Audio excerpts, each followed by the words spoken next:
श्रीमद् भगवद गीता अध्याय संख्या 2 श्लोक संख्या 41 और उससे आगे तक। 41वां श्लोक पढ़ता हूँ। व्यवसात्मिका उद्दिकेह एका इह कुरु नंदना बहुशाखा हि अनंता च बुद्धया व्यवसाय नाम। व्यवसाय आत्मिका बुद्धि एका इह कुरु नंदना बहुशाखा हि अनंत च बुद्धया व्यवसाय नाम। इसके अनुवाद में श्री प्रभुपाद लिखते हैं, जो इस मार्ग पर चलते हैं वे प्रयोजन में दृढ़ रहते हैं और उनका लक्ष्य भी एक होता है। हे कुरु नंदन, जो दृढ़ प्रतिज्ञ नहीं है उनकी बुद्धि अनेक शाखाओं में विभक्त रहती है।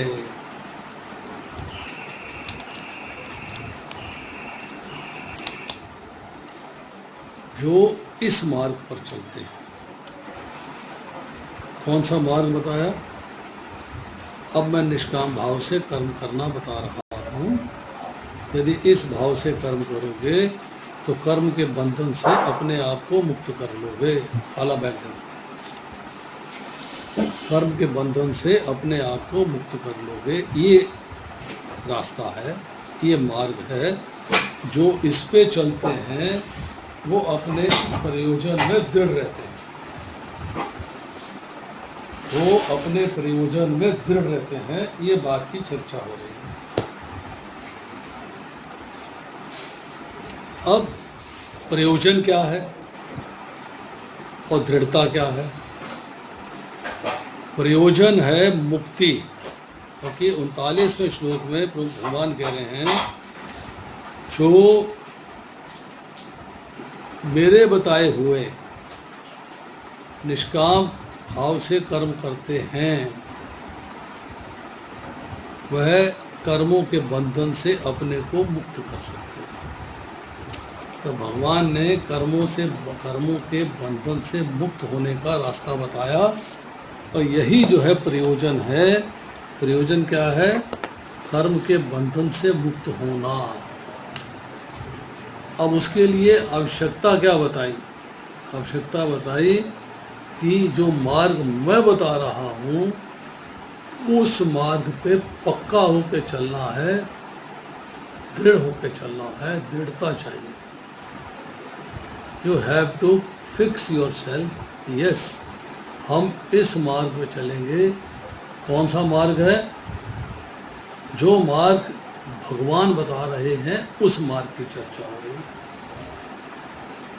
कि हम उस मार्ग पे चलेंगे। That is the main thing. हमने उसी पे चलना है। अब आती है लक्ष्य एक है। लक्ष्य एक है, क्या मतलब क्या है? मुक्ति की प्राप्ति। लक्ष्य है मुक्ति की प्राप्ति। दृढ़ प्रतिज्ञ मतलब आपने उसके ऊपर अपने माइंड को फिक्स कर लिया है और उससे आप पलट नहीं रहे हैं, बदल नहीं रहे हैं, चेंज नहीं हो रहे हैं।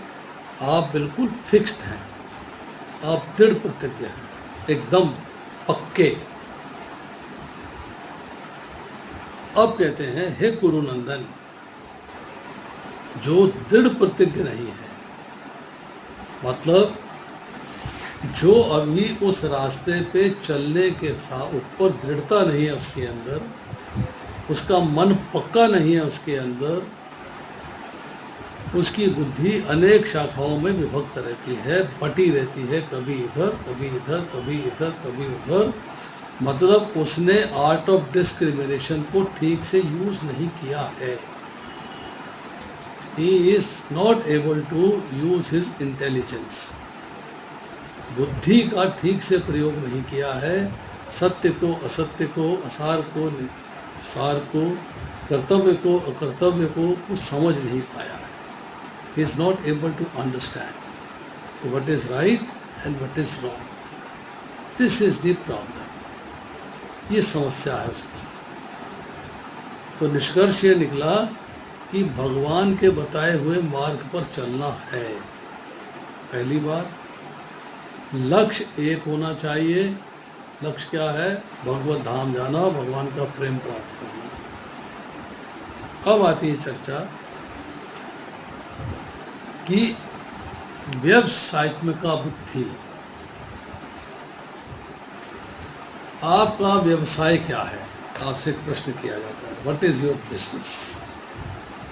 कि मैं दुकान करता हूँ, मैं ये करता हूँ, मैं वो करता हूँ, उस बिजनेस की बात हम नहीं करते। हमारा ये है कि आपका बिजनेस क्या है?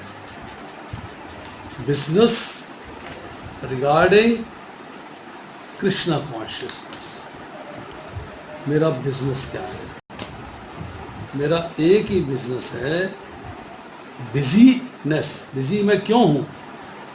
अब उस व्यवसाय की बात नहीं कर रहे। हमारा व्यवसाय क्या है? कृष्ण सेवा। ये हमारा व्यवसाय है, दैट इज अवर बिजनेस। बुद्धि जो है उसके द्वारा हमने राग और द्वेष को हटाना है, ये बात समझनी है। सांसारिक भोगों से अटैचमेंट नहीं होनी चाहिए और भगवान के सम्मुख जाना है, भगवान से विमुख नहीं होना चाहिए। That is important. और मेरा बिजनेस अब एक ही हो गया, भगवान को प्राप्त करने का निश्चय। एट एनी कॉस्ट, बाय साम दाम दंड भेद येन केन प्रकरेन, मेरे को कृष्ण प्रेम प्राप्त करना है और भगवान के धाम जाना है। दैट इज माई टारगेट, वो मेरा लक्ष्य है। अब आती है चर्चा कि बहुशाखा, अनंत शाखाएं क्यों हैं? बहुशाखा ही अनंत च, अनंत मीन्स असीम। इसका मतलब है कारण है उसकी कामनाएं, डिजायर्स। कामनाएं आपको जो है बहुत सारी शाखाओं में ले जाती है, बहुत सारे रास्ते बताती है। ये कर लो, ये कर लो, ये प्राप्त कर लो, ये प्राप्त कर लो, ये ले लो, ये ले लो, ये प्राप्त कर लो। आपकी बुद्धि जो है बहुत सारी शाखाओं में परिवर्तित रहती है। You keep your self busy in so many varieties of jobs. भगवान का जॉब करना है, भगवान के प्रति समर्पण करना है, वो करेंगे, परंतु उसके साथ साथ दुनिया भर की चीज़ों में आपका मन लगा रहता है। बुद्धि एक है, शाखाएं अनेक हैं। शाखाएं अनेक क्यों हैं? कारण है आपकी असीम इच्छाएं, आपकी डिजायर्स। अच्छा ऐसा है, मुझे ये प्राप्त करना है तो ये वाला मंत्र जप लो। मुझे ये लेना है, ये वाला मंत्र जप लो। मुझे फलानी चीज़ चाहिए तो फलाने देवता की पूजा कर लो। मुझे ये चीज़ चाहिए, इस देवी की पूजा कर लो। मतलब आपकी बुद्धि जो है वो अनेक शाखाओं में लटकी रहती है, क्योंकि आपका उद्देश्य जो है एक नहीं है। आप उस एक उद्देश्य को न रख के भटके हुए हैं, आपने अनेक उद्देश्य कर लिए। तो आपकी बुद्धि जो है अनेक शाखाओं में बटी हुई है, and that is the cause of all the problems. कि क्यों आपकी बुद्धि जो है व्यवसाय आत्मिका नहीं हो पाती। अब इसके तात्पर्य में शिल प्रभुपाद क्या लिखते हैं? ये दृढ़ श्रद्धा कि कृष्ण भावनामृत द्वारा मनुष्य जीवन की सर्वोच्च सिद्धि प्राप्त कर सकेगा, व्यवसाय आत्मिका बुद्धि कहलाती है। व्यवसाय आत्मिका बुद्धि मतलब श्रद्धा आपकी दृढ़ है। अब हम श्रद्धा पे चर्चा करते हैं एक मिनट के लिए। श्रद्धा दो वैरायटी की होती है। श्रद्धा के दो टाइप्स हैं। एक है स्वाभाविकी, एक है बलादुत्पादिका। बलादुत्पादिका। स्वाभाविकी श्रद्धा क्या है? स्वाभाविकी श्रद्धा है कि अगर आपने पूर्व जन्म के अंदर साधु संग किया है तो आपको इस जन्म के अंदर भगवान की कृपा से शास्त्रों में गुरुजनों में, साधुओं में, संतों में स्वाभाविक श्रद्धा हो जाएगी। नेचुरली आपका इंटरेस्ट बन जाएगा उनके प्रति, श्रद्धा डेवलप हो जाएगी, क्योंकि आप पूर्व जन्म में साधु संग कर चुके हैं। दूसरी है बलादुत्पादिका। वो श्रद्धा क्या है? दूसरे ने आपको प्रचार किया और अब आप में श्रद्धा जगी, aroused by forceful preaching of others। आप में अब स्वाभाविक ही नहीं थी, बलात् मीन्स जबरदस्ती, पूर्व संस्कार के बिना, शास्त्र के ज्ञान से रहे, अब दूसरों के आचरण को देख के आपके अंदर श्रद्धा आती है, या कुल परंपरा से आप में श्रद्धा डेवलप होती है। हम जब कहते हैं हैव डिवोटी एसोसिएशन, अर्थ ये है जब आप डिवोटी का संग करते हैं, उसका जब आचरण देखते हैं तो आपकी श्रद्धा डेवलप होती है। ये श्रद्धा जो है वो है बलादुत्पादिका। साचय स्वाभाविकी केनापि बलादुत्पादिका च।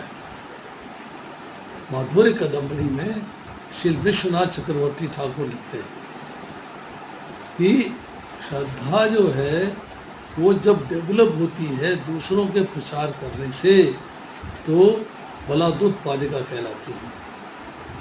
चैतन्य चरितामृत के दूसरे मध्य लीला दूसरा अध्याय 22वें से लेके 37वें श्लोक के बीच में श्रद्धा की चर्चा आती है। श्रद्धा शब्दे विश्वास कहे सुदृढ़ निश्चय, कृष्ण भक्ति कहले सर्व कर्म कृत है। कृष्ण भक्ति करने से समस्त कर्मों के साधनों का फल प्राप्त हो जाता है। स्वतंत्र भाव से किसी और साधन कर्मों को करने का कोई प्रयोजन नहीं है। शास्त्रों के इस वाक्य में सुदृढ़ निश्चय होना ही श्रद्धा है।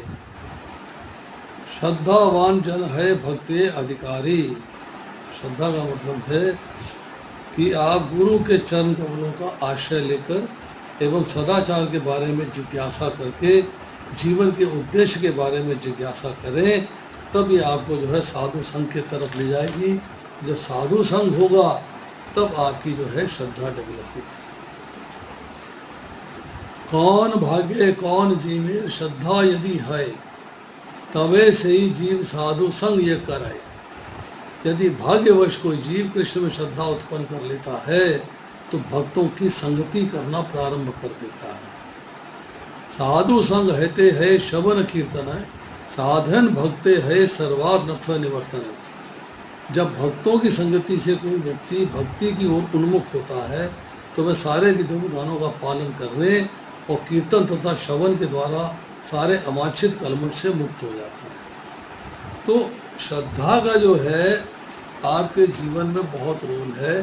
और हम जब जो है भगवान का प्रेम प्राप्त करने के लिए 9 स्टेप की बात करते हैं, उसमें सबसे पहला स्टेप होता है श्रद्धा। श्रद्धा, साधु संग, भजन, क्रिया, अनर्थ निवृत्ति। तो यहाँ जो है श्रद्धा कैसी होनी चाहिए? श्रद्धा होनी चाहिए कि मनुष्य जीवन की सर्वोच्च सिद्धि प्राप्त होगी केवल कृष्ण भावनामृत के द्वारा, अर्थात कृष्ण के भाव में आने में। तो यहाँ चैतन्य चरितामृत से कोट करते हैं प्रभुपाद, श्रद्धा शब्दे विश्वास कहे सुदृढ़ निश्चय, कृष्ण भक्ति के लिए सर्वकर्म कृत है। श्रद्धा का अर्थ है किसी अलौकिक वस्तु में अटूट विश्वास। जब कोई कृष्ण भावनामृत के कार्यों में लगा होता है तो उसे परिवार, मानवता, राष्ट्रीयता से बनकर कार्य करने की आवश्यकता नहीं होती। पूर्व में किए गए शुभ अशुभ कर्मों के फल ही उसे सकाम कर्मों में लगाते हैं। जब कोई कृष्ण भावनामृत में संलग्न हो तो उसे अपने कार्यों के शुभ फल के लिए प्रयत्नशील नहीं रहना चाहिए। ये इम्पोर्टेंट है, दिस इज वेरी इंपॉर्टेंट।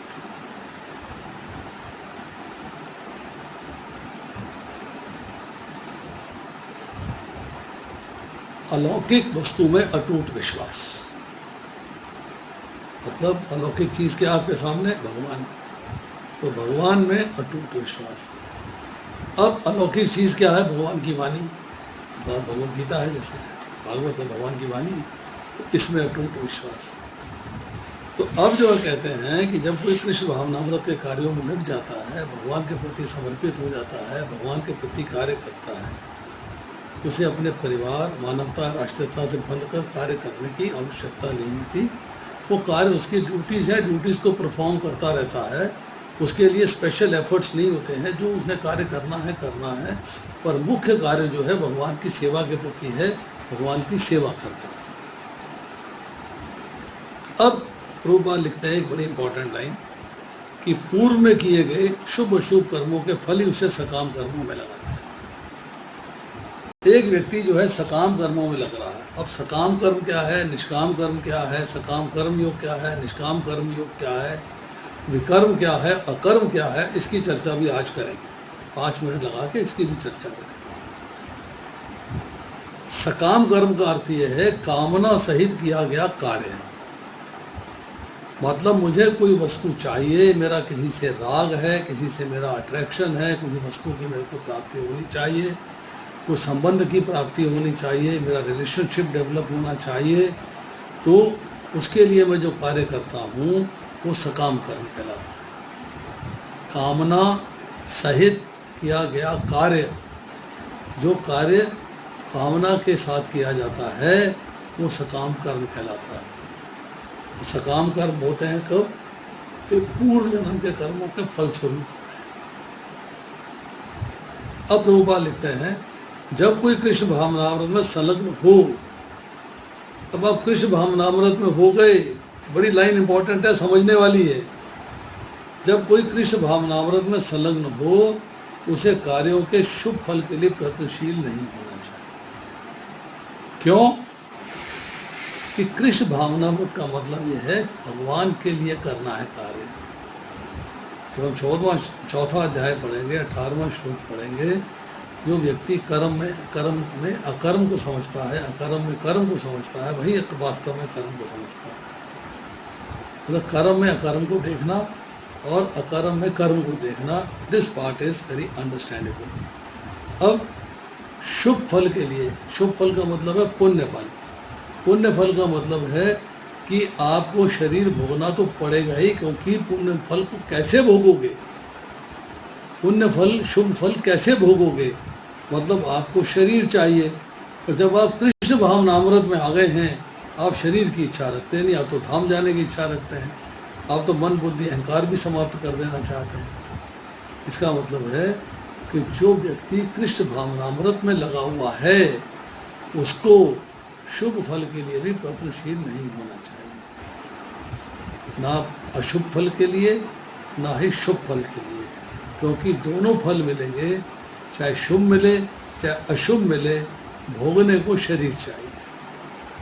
अब आगे कहते हैं जब कोई कृष्ण भावनामृत में लीन होता है उसके सारे कार्य आध्यात्मिक धरातल पर होते हैं, क्योंकि उनमें अच्छे या बुरे का द्वैत नहीं रह जाता। तब ना अच्छा फल होता है ना बुरा फल होता है, कृष्ण फल होता है। तब आप ना शुभ कार्य करते हो ना अशुभ कार्य करते हो, आप केवल कृष्ण के प्रति कार्य करते हो। और जो कार्य कृष्ण के प्रति किया जाता है उसका ना शुभ फल मिलता है ना अशुभ फल मिलता है। मतलब ड्युअलिटी, गुड और बैड नहीं रहती, अच्छे बुरे की ड्युअलिटी, द्वैतपन नहीं रहता। अब इस पैराग्राफ की लास्ट लाइन बड़ा बढ़िया परपट है ये। कृष्ण भावनामृत की सर्वोच्च सिद्धि देहात्म बुद्धि का त्याग है। देह आत्मबुद्धि मतलब हमने जो है देह और आत्मा का भेद नहीं समझा। हमने भगवान का, देह का और आत्मा का भेद नहीं समझा। इसका मतलब है हमारी बुद्धि अभी तक देह और आत्मा के अंदर फंसी हुई है, अंडरस्टैंड नहीं कर रही है कि देह अलग है और आत्मा अलग है, शरीर अलग है, शरीरी अलग है। हम ये बात नहीं समझ पा रहे हैं। पर जब आप कृष्ण भावनामृत में चले जाते हैं, आप ज्ञान प्राप्त कर लेते हैं, भगवान का ज्ञान प्राप्त कर लेते हैं, आप एडवांस कर जाते हैं, तब आपके अंदर जो है देह और आत्मा का भेद क्लियर हो जाता है, अंडरस्टैंडेबल हो जाता है। आप समझ जाते हो भाई आत्मा अलग है और देह अलग है, दोनों अलग अलग इंडिविजुअल आइडेंटिटीज़ हैं, दोनों एक ही नहीं है। कृष्ण भावनामृत की प्रगति से साथ ये क्रमशः अवस्था स्वतः प्राप्त हो जाती है। जैसे जैसे आप कृष्ण भावनामृत में आगे बढ़ते जाते हो, वैसे वैसे आपको ये अवस्था जो है, स्थिति है कि देहात्म बुद्धि का त्याग हो जाना, ये आपको समझ में आना शुरू हो जाता है। Now next paragraph. कृष्ण भावना भावित व्यक्ति का दृढ़ निश्चय ज्ञान पर आधारित है। आपका निश्चय दृढ़ कैसे होगा? दृढ़ जब तक आपको उस वस्तु के बारे में ज्ञान नहीं होगा, तब तक निश्चय दृढ़ नहीं होगा। एक एग्जाम्पल देता हूं।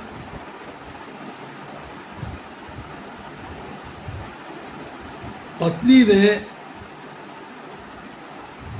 बहुत सुंदर डायमंड का हार देख लिया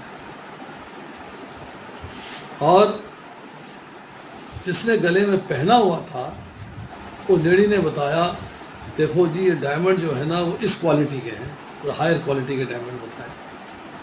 साइज़ देखो कितने मोटे हैं, चमक देखो कितनी ज़्यादा आ रही है, और चूरा का डायमंड नहीं है ये इंडिविजुअल डायमंड लगे हुए हैं, उसकी रोशनी है, उसकी प्रकाश है, क्या बात है। तो उस लेडी ने डायमंड देखा भी है और उसने सुना भी है, उसके मन में उसके प्रति आकर्षण हो गया है। आकर्षण हो गया है तो अब चूंकि उसको उस डायमंड का ज्ञान हो गया है, उस हार का ज्ञान हो गया है, तो वो उसके प्रति उसका निश्चय दृढ़ हो गया कि मुझे प्राप्त करना है। भौतिक संसार की बात कर रहा हूँ मैं। उसका निश्चय दृढ़ हो गया है कि मुझे ये प्राप्त करना है।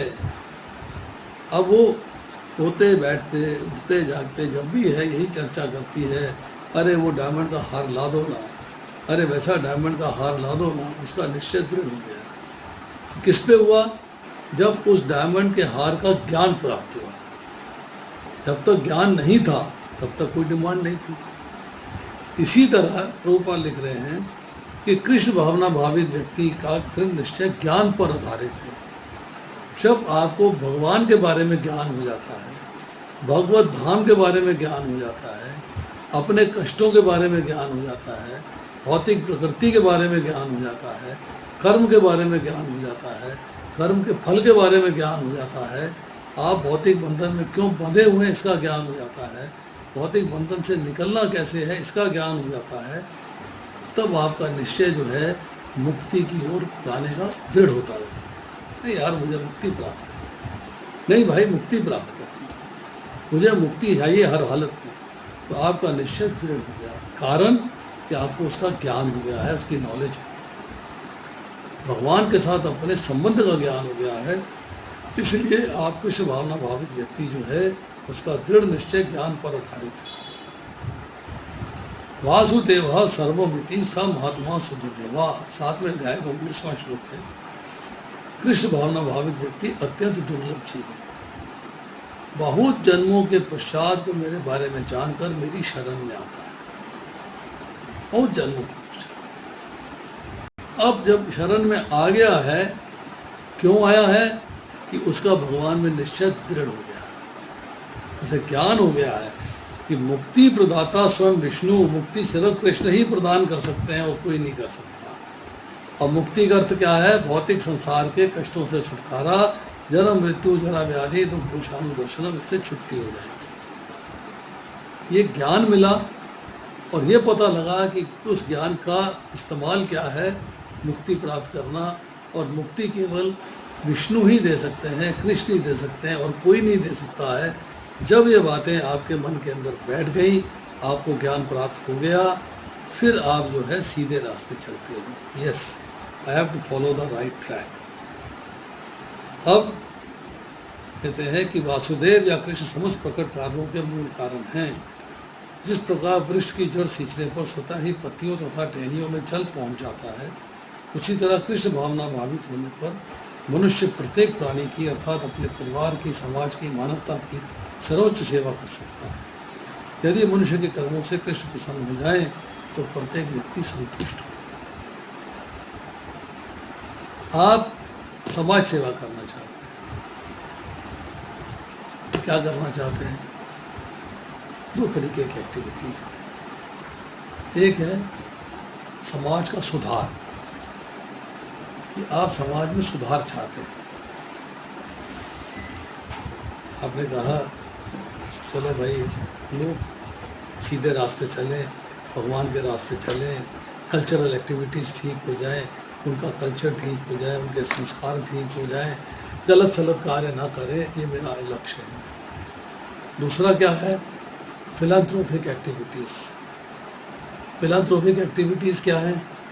धर्मशाला बनवा दी, भंडारा लगा दिया, अस्पताल बनवा दिया, ये फिलैंथ्रोपिक एक्टिविटीज़ है।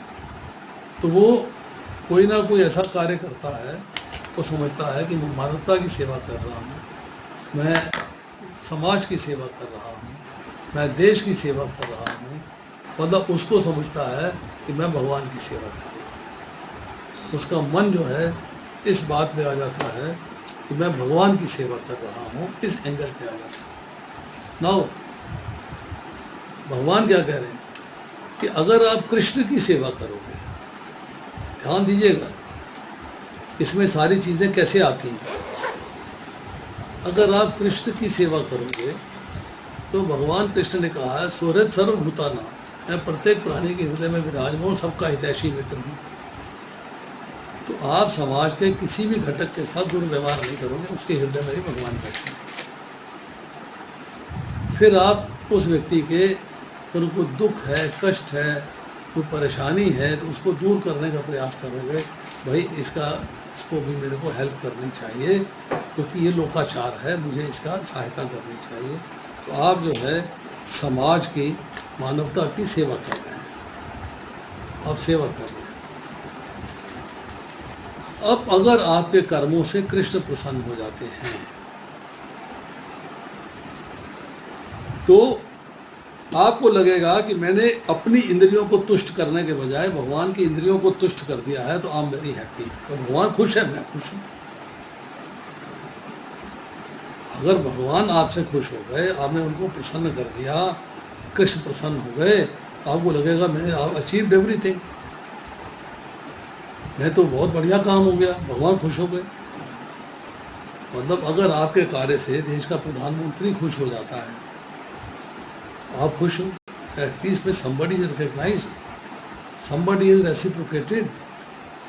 भगवान जो है मेरे कार्य से प्रसन्न है तो मैं प्रसन्न हूँ, आई एम वेरी हैप्पी।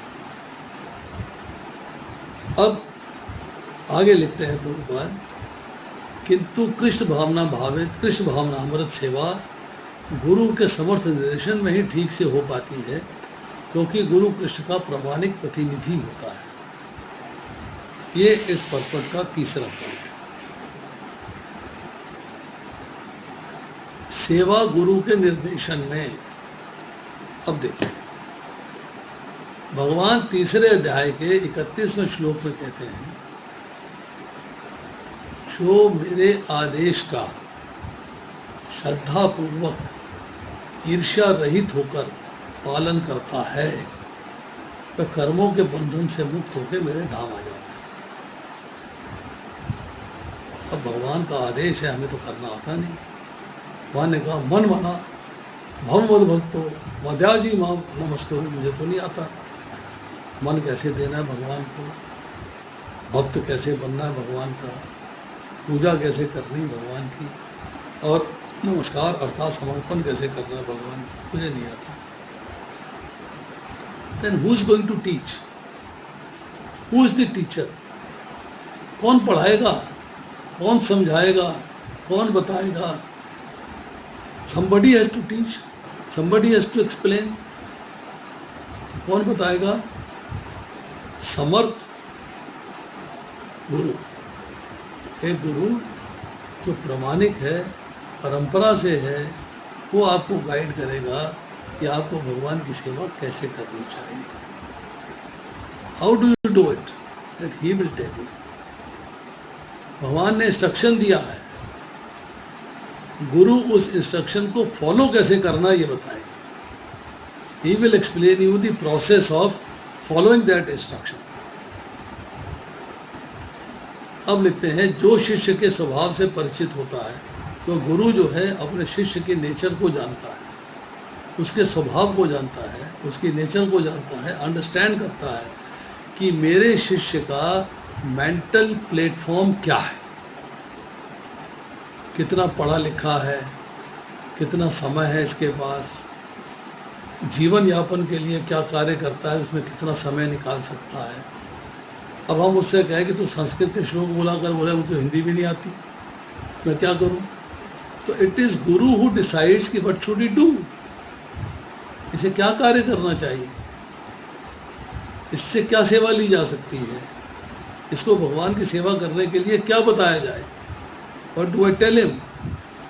तो इसलिए जो है शिष्य के स्वभाव से गुरु परिचित होता है और उसे कृष्ण भावनामृत की दिशा में कार्य करने के लिए मार्ग दिखा सकता है। He teaches. एक व्यक्ति भक्ति में आगे बढ़ने का प्रयास कर रहा है, परंतु भिखारी है, कुछ नहीं है उसके पास, इज जीरो, धन नहीं है, झोपड़ी नहीं है, किचन नहीं है, कुछ नहीं है उसके पास। बस नदी में नहाता है, चार कपड़े धो लेता है, उसको पहन लेता है, धोता पहन लेता है, भिक्षा मांगता है, अन्न ग्रहण करता है, मिल जाता है खा लेता है, नहीं मिलता तो नहीं खाता है, मधुकरी करता है। पर मन में एक दृढ़ भाव आ गया कि मुझे भगवान के दर्शन करने हैं, भगवान को प्राप्त करना है, पक्का दृढ़ निश्चय हो गया, अब मुझे भगवान से मिलना है, मुझे भगवान के दर्शन करने हैं, मुझे भगवान को प्राप्त करना। अब कैसे प्राप्त करें, समझ में तो आ नहीं रही। उसको एक संत मिले, उनसे उसने प्रश्न कर दिया कि मेरे को भगवान से मिला दो, मैं भगवान को प्राप्त करना चाहता हूँ। संत ने कहा, अगर तू भगवान को प्राप्त करना चाहता है तो भगवान की सेवा कर, भगवान मिल जाएंगे। सर्व है, क्या सेवा करूं, क्या सेवा करूं?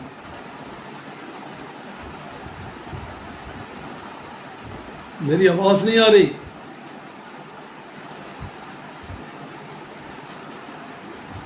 हमें ओरिजिनल माता जी का मैसेज आया कि आवाज नहीं आ रही।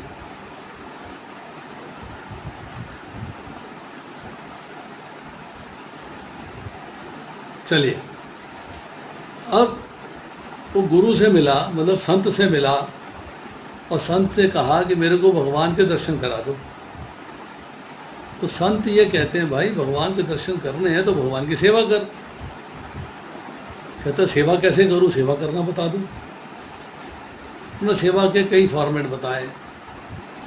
कहले कि देखिए ऐसा है, मैं गरीब आदमी हूँ, भिक्षा मांग के खाना खाता हूँ, 2 जोड़े कपड़े हैं मेरे पास, उनको मैं अपना एक नहाता हूँ, धो लेता हूँ, दूसरा पहन लेता हूँ, फिर नहाता हूँ, धो लेता हूँ, पहला पहन लेता हूँ, तो मेरे पास कुछ है नहीं, ना मेरे पास रसोई है, ना मेरे पास झोपड़ी है, ना मेरे पास खाने को सामान है, मैं बिल्कुल निपट भिखारी हूँ।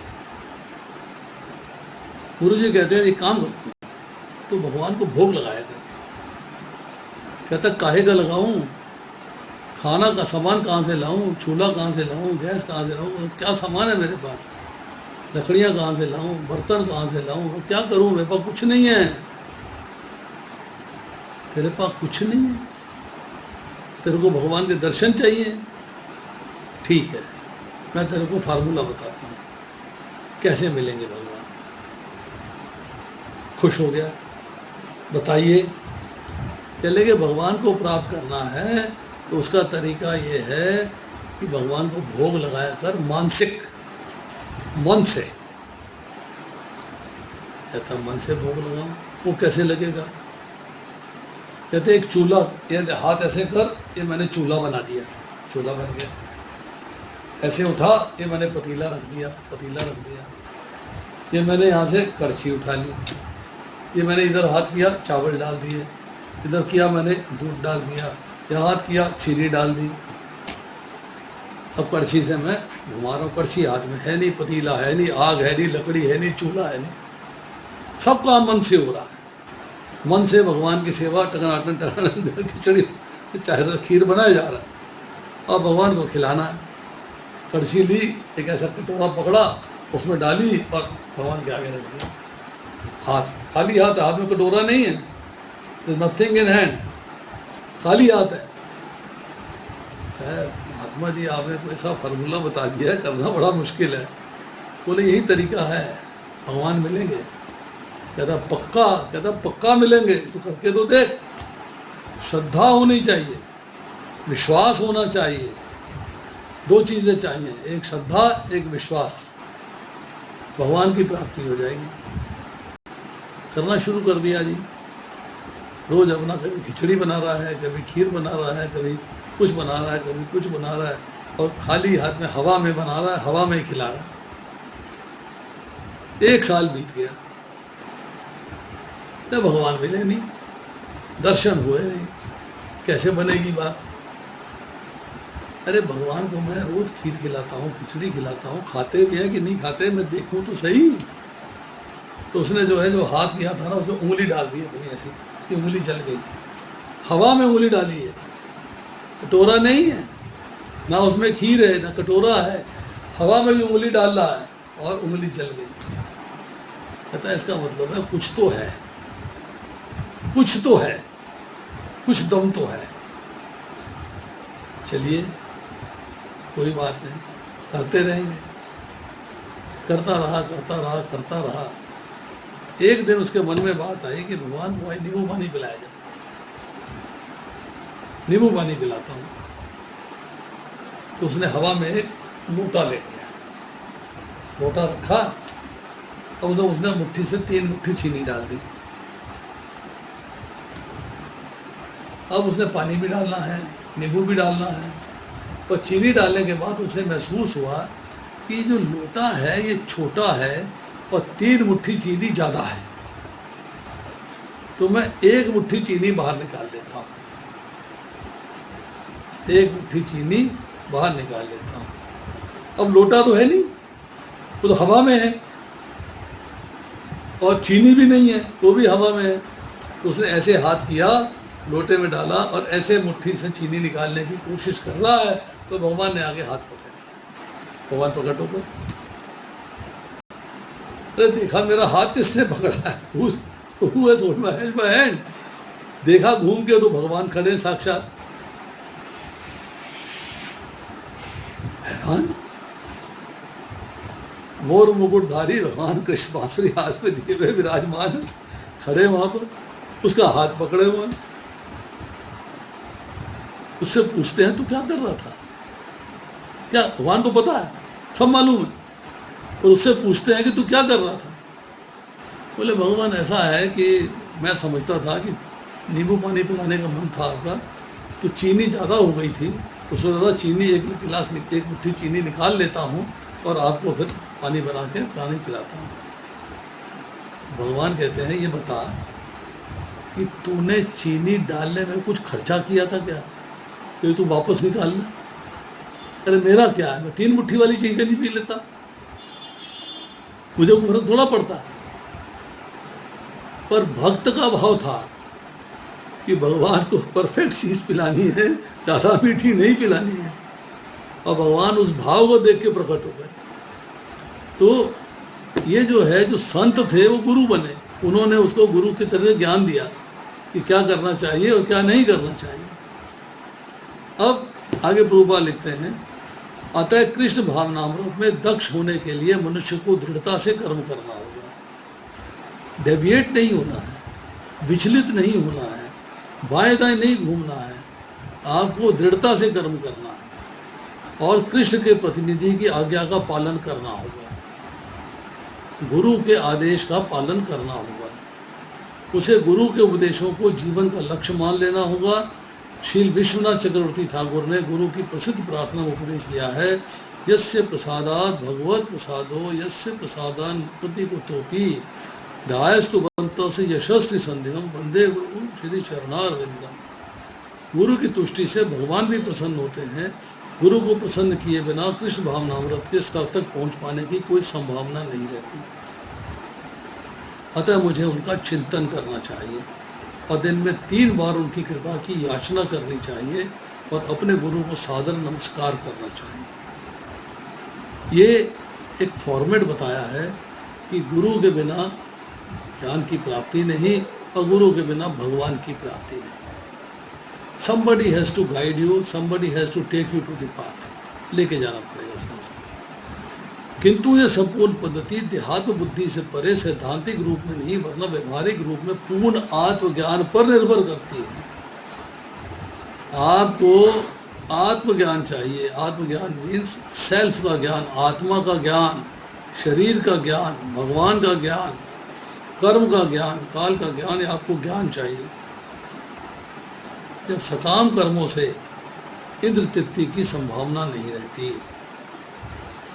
जब आपको भगवान का ज्ञान हो जाएगा, आत्मा का ज्ञान हो जाएगा, शरीर का ज्ञान हो जाएगा, फिर आप जो है सकाम कर्मों से इंद्र तृप्ति की ओर भी आकर्षित होंगे, फिर भगवान की तरफ आकर्षित होंगे। लास्ट लाइन में लिखते हैं प्रभुपाद, बड़ी इंपॉर्टेंट लाइन है, जिसका मन दृढ़ नहीं है वही विभिन्न सकाम कर्मों की ओर आकर्षित होता है। अगर आपका मन दृढ़ है, मुझे भगवान का प्रेम प्राप्त करना है, तब आप जो है सकाम कर्म नहीं करेंगे और भगवान जो निष्काम कर्म बता रहे हैं उसको करेंगे। अब आज का श्लोक समाप्त होता है, समय भी हो गया है। एक ही श्लोक में हमने 1 घंटा लगा दिया, आज आगे नहीं कर पाए। अभी किसी का कोई प्रश्न है तो पूछ सकता है, मोस्ट वेलकम।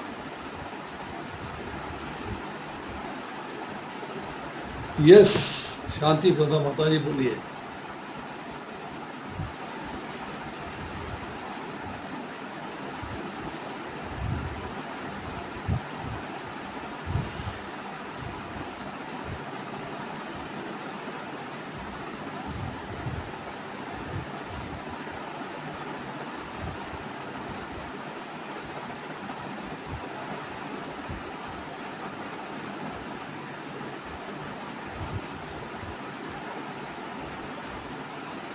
बिल्कुल ठीक कहा माता जी आपने।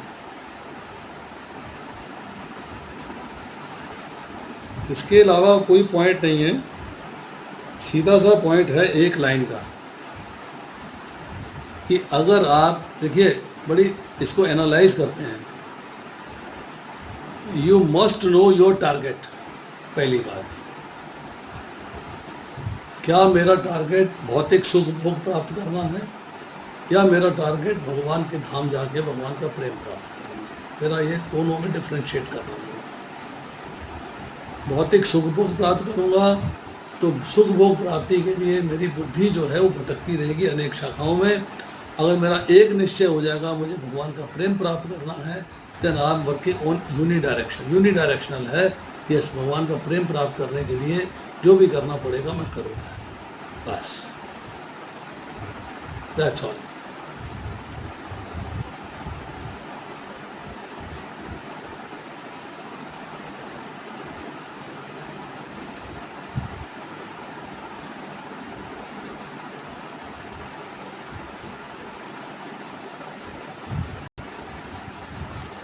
ये वहीं से कोट किया गया।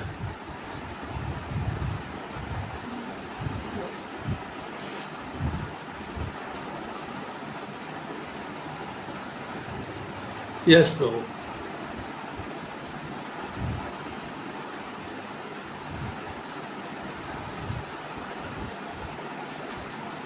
इंद्र तृप्ति के लिए कर्म जो है, जो किया जाता है उसे ही सकाम कर्म कहा जाता है।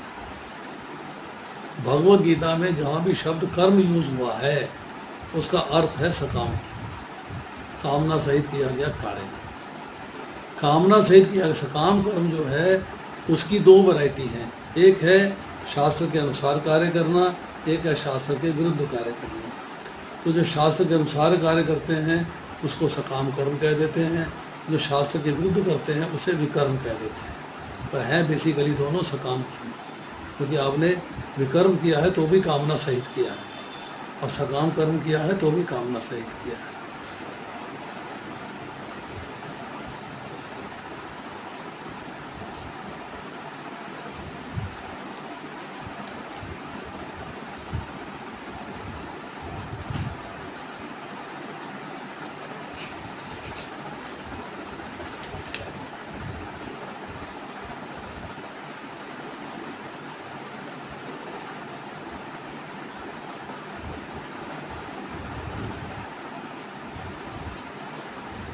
देखिए, ऐसा है कि जब कोई पुरुष भौतिक इच्छाओं का त्याग कर देता है तो इंद्र तृप्ति का मतलब होता है कि आपकी जो 5 इंद्रियां हैं उनकी प्रसन्नता के लिए कार्य करना, और दूसरा है अपने मन की प्रसन्नता के लिए कार्य करना। मन से आपके अंदर को भावना उठ रही है, आप कर्म करना चाहते हैं और आपने कामना सहित कार्य किया है, उस वक़्त हो सकता है कि उससे आपकी इंद्र तृप्ति ना हो रही हो और फिर भी आप कार्य करते हैं, तो वो सकाम कर्म जो है दोनों कंडीशंस के अंदर जब आपने कार्य एक ही है, भौतिक इच्छाओं का त्याग। जब भौतिक इच्छाओं का त्याग कर देते हैं तब आप योगारूढ़ कहलाते हैं। योग के ऊपर आप चल रहे हैं, योग में पाथ पे चल रहे हैं, योगा पथ पे चल रहे हैं। तो बेसिकली सकाम कर्म इंद्र तृप्ति से अलग नहीं है, बहुत हेयर लाइन डिफरेंस है, तो बहुत ज़्यादा अंतर नहीं है इसके अंदर।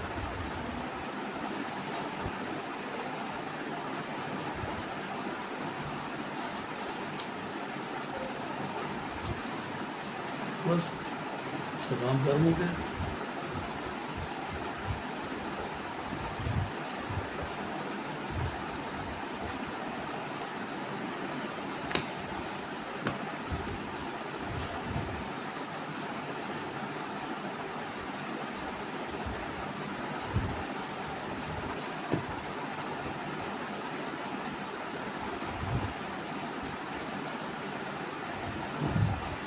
आप क्या समझती हैं? What is your understanding?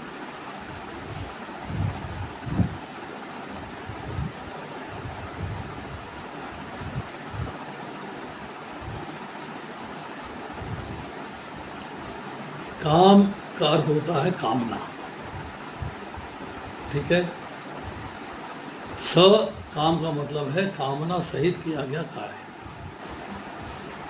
कामना सहित किया गया काम। निष्काम का अर्थ यह है कामना नहीं करी किसी फल की और आपने कार्य कर दिया। अब निष्काम कर्म जो है उसकी 2 वैरायटी है। एक वैरायटी ये है कि आपने कार्य किया है समाज के लिए, संसार के लिए, किसी गरीब व्यक्ति के लिए, किसी दुखी व्यक्ति के लिए कुछ हेल्प करी है, उसकी कुछ कार्य किया है, पर आपने इन सारे कार्यों में अपने लिए कोई कामना नहीं करी है, तो निष्काम कर्म हो गई है। पर भगवान नहीं है इसमें, कहीं भी भगवान नहीं है। ये एक फिलैंथ्रोपिक एक्टिविटी हो गई, इसमें भगवान की इन्वॉल्वमेंट नहीं हुई, ये निष्काम कर्म हुआ है। तो इस निष्काम कर्म का भी आपको फल भोगना पड़ेगा। बट अगर आपने निष्काम कर्म किया है और भगवान को केंद्र में रख के किया है, तब आपको उसका फल नहीं भोगना पड़ेगा। यही बात भगवान कह रहे हैं कि अब मैं निष्काम भाव से कर्म करना बता रहा हूँ। भगवान जो कर्म बताएंगे उसको जब अंडरस्टैंड कर लेंगे तो पता लगेगा कि जिस निष्काम भाव से भगवान कर्म करना बता रहे हैं वो अकर्म है, उसका भौतिक फल की प्राप्ति नहीं होती, उसमें भौतिक फल नहीं मिलता, उसका फल मिलेगा आध्यात्मिक। कोई भी कर्म जो है फल के बिना नहीं हो सकता, फल या तो भौतिक होगा या आध्यात्मिक होगा। तो आपको आध्यात्मिक फल मिलेगा, you will get a spiritual fruit. आध्यात्मिक फल क्या है? भगवत धाम जाने की सीढ़ी, वो सीढ़ी मिल रही है आपकी। एक स्टेप मिल रहा सीढ़ी में, ऊपर चढ़ गए, फिर एक स्टेप मिला, ऊपर चढ़ गए। आपको किसी गरीब आदमी की हेल्प कर दी है, कोई कामना नहीं करी आपने, तो निष्काम कर्म हो गया, परंतु उसका पुण्य फल अवश्य प्राप्त होगा, पुण्य फल की प्राप्ति होगी आपको। और फल भोगने के लिए फिर शरीर चाहिए, उसके बिना छुटकारा नहीं है। ठीक है।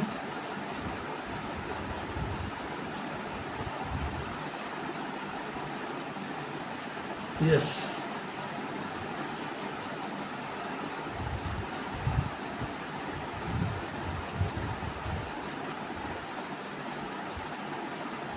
उसमें वर्डिंग एक ही बोलनी चाहिए, गुरु जी मैं आपसे प्रार्थना कर रही हूँ कि मेरे मन से भौतिक संसार का कलमश हटा के मुझे भगवान की भक्ति के मार्ग पे आगे ले जाएं।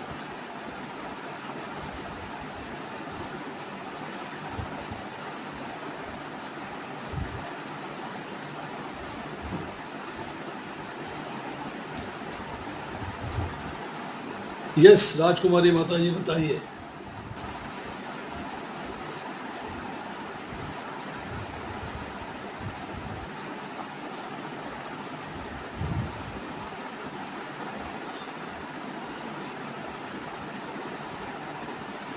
संपूर्ण पद्धति किसकी चर्चा हो रही है? किस पद्धति की चर्चा हो रही है? पहले ये समझिएगा। यही तो बिगिनिंग तो यहीं से हो रही ना,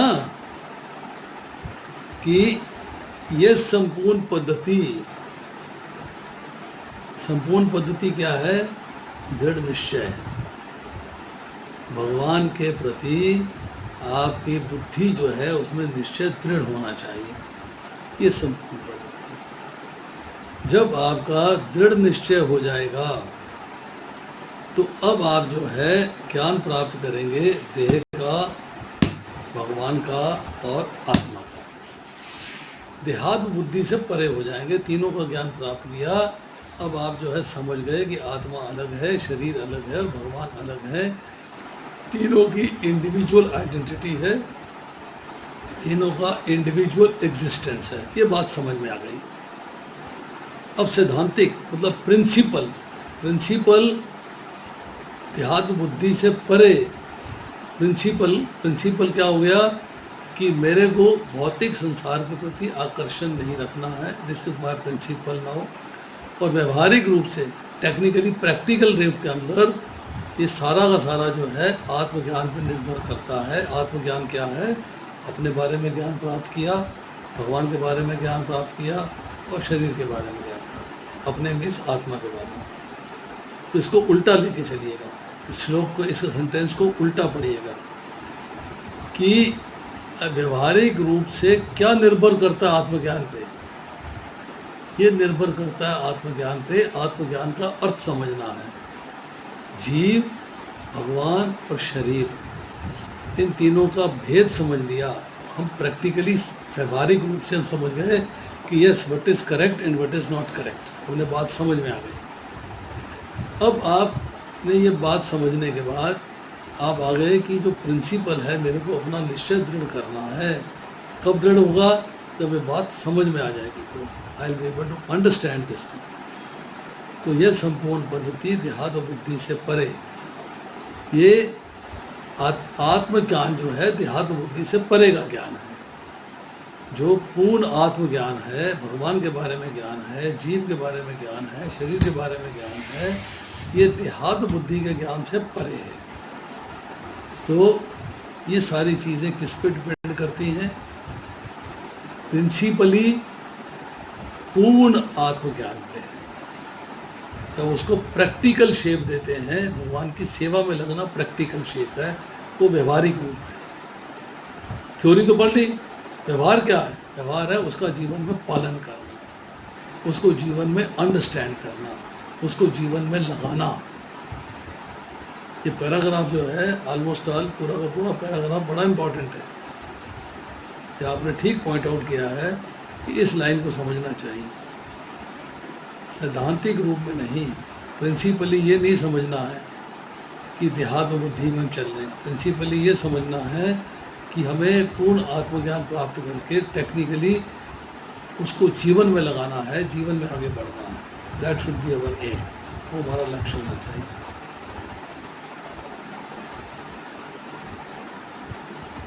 और ये कब होता है?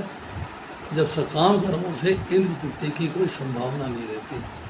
आप सेंस ग्रेटिफिकेशन के लिए कोई भी सकाम कर्म नहीं करते, तब आप प्रैक्टिकल शेप में आते हो कि यस, अब मुझे कार्य किसके लिए करना है? भगवान के लिए करना है, अपने इंद्रियों की तृप्ति के लिए नहीं करना है। और बताइए।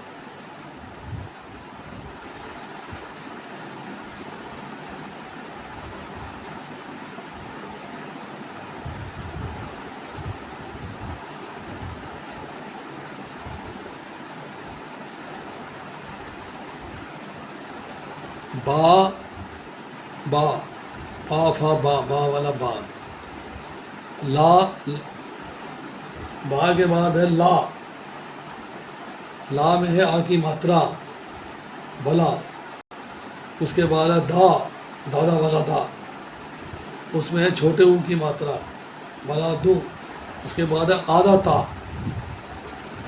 हाफ ता, बला दुत, फिर है पादिका, पा आ की मात्रा, फिर दादा वाला दा, ई की मात्रा, फिर का के बाद आ की मात्रा।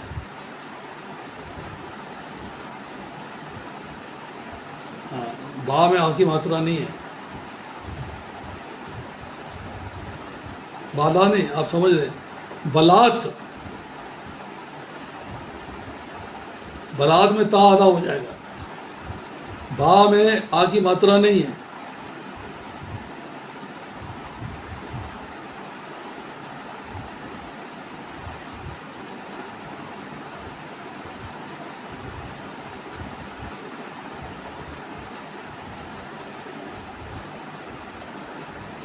और बताइए।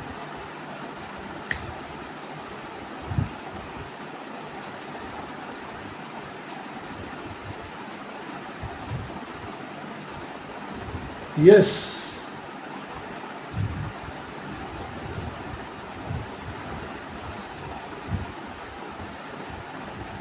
चैप्टर 8 और श्लोक संख्या 9।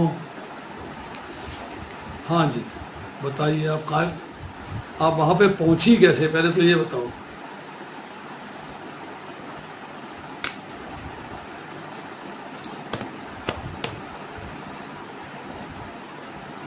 कौन सा चल रहा है? नहीं, कौन सा चल रहा है बताओ ना।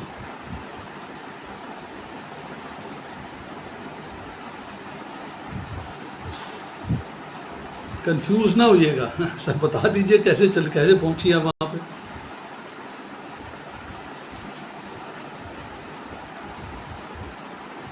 भाई आप जो है 8वें अध्याय के 9वें श्लोक में कैसे पहुंची हैं?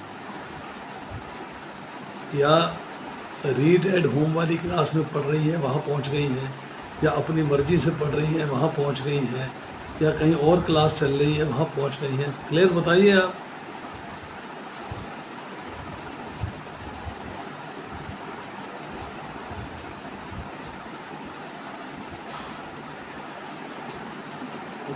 हाँ जी माता जी।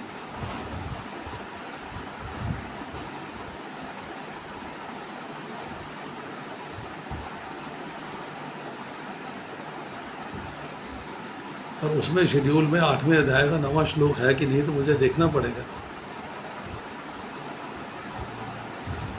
चलिए, प्रश्न क्या है? कवेम पुराणम अनुशासितारम अनु अनियासम अनुस्मरेत यह सर्वस्य धाताराम अचिंत रूपम आदित्य वर्णम तम स परस्तात। बताइए आपका प्रश्न क्या है?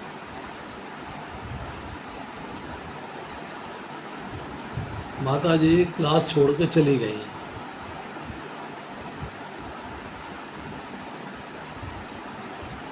She has left.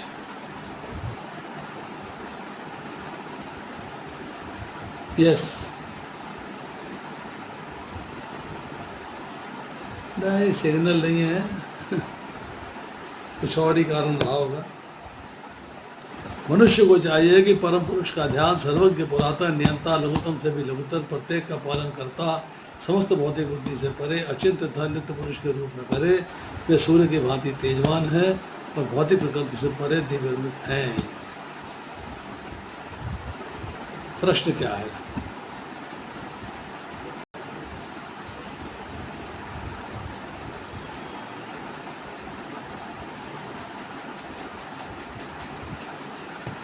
हाँ जी,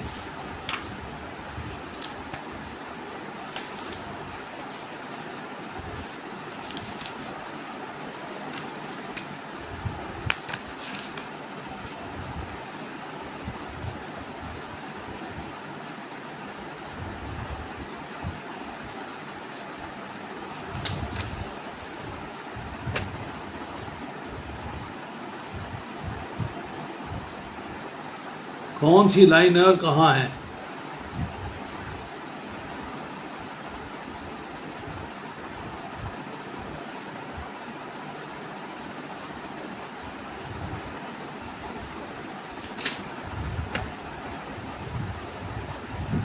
इस संसार में प्रत्येक मनुष्य अपने परिवार के पालनार्थ तथा अपनी सामग्री के रक्षार्थ कर्म करता है, किंतु कोई भी मनुष्य बिना किसी स्वार्थ, किसी व्यक्तिगत तृप्ति के, चाहे वह तृप्ति केंद्रित हो या व्यापक, कर्म नहीं करता। इसमें कन्फ्यूजन क्या है?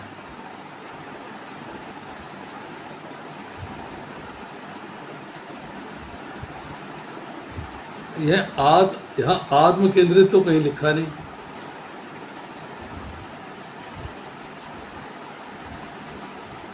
नहीं लिखा यहाँ पर, मेरी भगवद गीता में नहीं लिखा हुआ। मेरी भगवद गीता में लिखा, मैं पढ़ के सुना देता हूँ। इस संसार में प्रत्येक मनुष्य अपने परिवार के पालनार्थ, परिवार का पालन करने के लिए तथा अपनी सामग्री की रक्षा करने के लिए कर्म करता है। ठीक है, इतना पोर्शन क्लियर है? सुनिए, किंतु कोई भी मनुष्य बिना किसी स्वार्थ के, किसी व्यक्ति के तृप्ति के, चाहे वह तृप्ति केंद्रित हो या व्यापक, कर्म नहीं करता। केंद्रित मीन्स आत्म केंद्रित की जो बात करते हैं, उसका मतलब ये है कि व्यक्तिगत तृप्ति को ही आत्म केंद्रित कहा गया है। तृप्ति आपके अपने प्रति हो या व्यापक समाज के प्रति हो, संसार के प्रति हो, आप कर्म नहीं करते। किसी के प्रति हो आप कर्म करते हो, या तो अपने प्रति करोगे या सबके प्रति करोगे।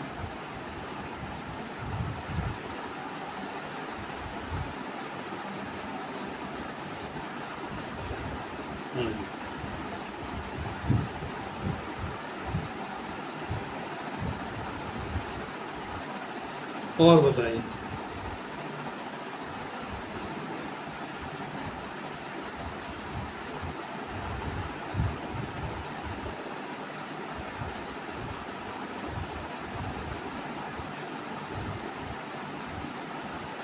कोई कुछ कहना चाहता है? भृगुनंदन प्रभु, शांति प्रदा माता जी, लीलावती वृंदा माता जी, सुषमा कौशिक माता जी, कृष्णा दास गुप्ता, पिंकी चोक, ईशा कालरा, दारित्री,